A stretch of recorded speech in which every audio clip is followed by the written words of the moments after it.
What you're seeing here is in this fairly typical paddock is that it looks bare in the middle here, and there are other bare spots too, and you see in the distance the sheds, the movable sheds that the chooks go into voluntarily as they want to, in and out.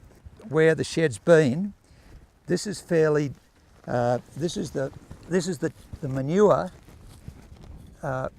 from just a few weeks ago, and you can see that that's. Now what we'll do is we'll come back over this with probably the harrows and just break it up a little bit, and then that will start to look like the rest of the paddock is. And this is the way that we have been fertilising our paddocks for years. If we dig some of this soil up here,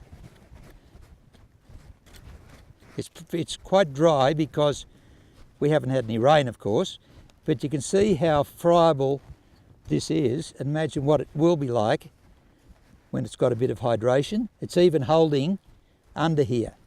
See how it's holding?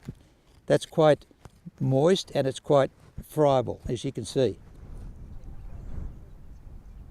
We were able to get everybody involved in doing the whole of the catchment, which covers about 23,000 hectares, 60,000 acres, and about 50 kilometres of creeks and tributaries.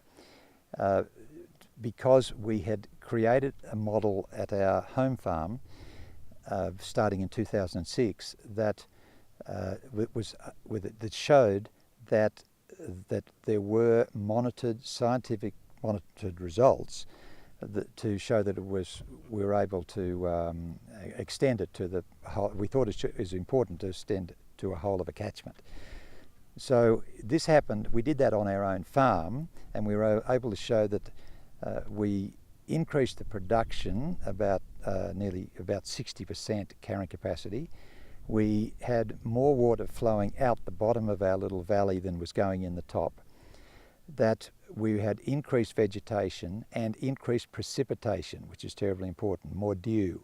And that's about nearly 100 mils a year of just dew. We formed the Mulloon Institute about 10 years ago, and it's called the Mulloon Institute for Environment, Farming and Society, because we think you deal with the environment first, then once you fix that, you can do the things within it. It's like the context, and then you can work with the content within that.